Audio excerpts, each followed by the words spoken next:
मित्रांनो, तुमच्या आयुष्यात कधी असं झालं आहे का की जग बदलण्यासाठी आपण खूप काही केलं, पण स्वतःचा विचार विश्व बदलण्याचा विचार कधी केला नाही. म्हणजे आपण काही घडणाऱ्या गोष्टी बदलण्याचा प्रयत्न करतो, जे वाईट आहेत अशा गोष्टी. पण आपल्यामध्ये पण अशा काही गोष्टी आहेत, पण आपण त्याच्याकडे कधी लक्षच नाही दिला. मी पण तसाच होतो. पण एक दिवस मला ज्ञानेश्वरीतील एक ओळ मिळाली आणि त्या एका ओळीने माझे संपूर्ण जीवन बदलून टाकलं. ती ओळ कोणती, आज मी तुम्हाला सांगतो. नमस्कार मंडळी, स्वागत आहे तुमचे माझ्या पुन्हा एका नवीन व्हिडिओमध्ये. मंडळी, आपण जर माझ्या चॅनलवर नवीन असाल तर कृपया चॅनलला सबस्क्राईब करा, कारण इथे भक्तीविषयी खूप काही ऐकायला शिकायला मिळतं. जय जय राम कृष्ण हरी, जय जय राम कृष्ण हरी, राम कृष्ण हरी, जय जय राम कृष्ण हरी. तर मंडळी, ती ओळ कोणती, चला तुम्हाला सांगतो. ती वेळ, तो काळ खूप विचित्र होता. माझ्या मनात राग, अस्वस्थता, मत्सर आणि असमाधान भरलेलं होतं. सगळ्यांकडे बघून वाटायचं का नाही मला हे मिळालं, आणि सगळ्यांकडे बघून वाटायचं का नाही मला हे मिळालं, आणि अशा अवस्थेत मी खूप दुःखी, त्रासदायी झालो होतो. तेव्हाच माझ्या हातात आली ज्ञानेश्वरी आणि डोळ्यासमोर आली ती एक अनोखी ओळ आणि चमत्कारी. ती ओळ म्हणजे, जो जे वांछील तो ते लाहो, जो जे वांछील तो ते लाहो प्राणी जात. बघा, ज्ञानेश्वर माऊली सांगतात की जो जे हृदयापासून इच्छितो तो ते नक्की प्राप्त करतो. बघा, ज्ञानेश्वर माऊलींनी खूप सुंदर असं सांगितलं आहे की जो जे वांछील तो ते लाहो प्राणी जात. म्हणजे जो जे हृदयापासून इच्छितो तो ते नक्की प्राप्त करतो. म्हणजे जर आपण सतत नकारात्मक विचार करणार तर आयुष्यात नकारात्मक घडेल.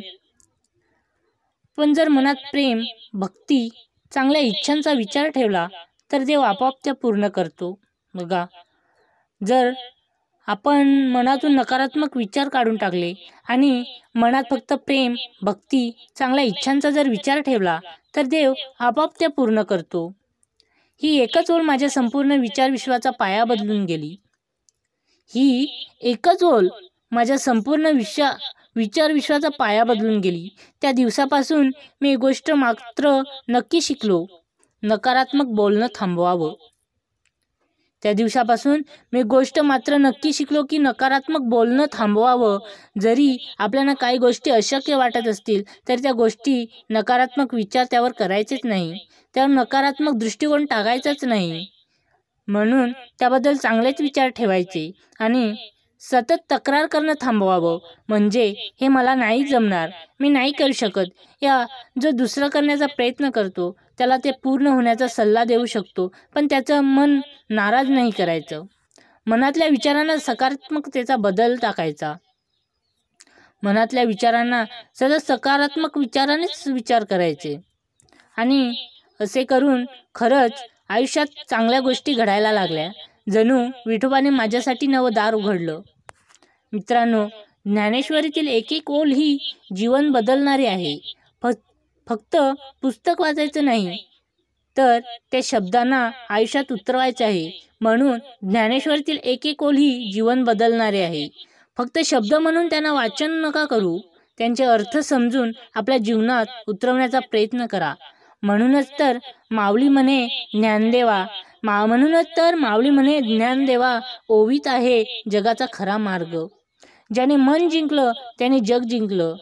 जर तुम्हालाही वाटत असेल की ही ओळ तुमच्या आयुष्यात बदल घडवेल तर कमेंटमध्ये नक्की लिहा, ज्ञानेश्वर माऊली की जय. आणि हा संदेश ज्यांना हवा आहे त्यांच्यापर्यंत पोहोचवा.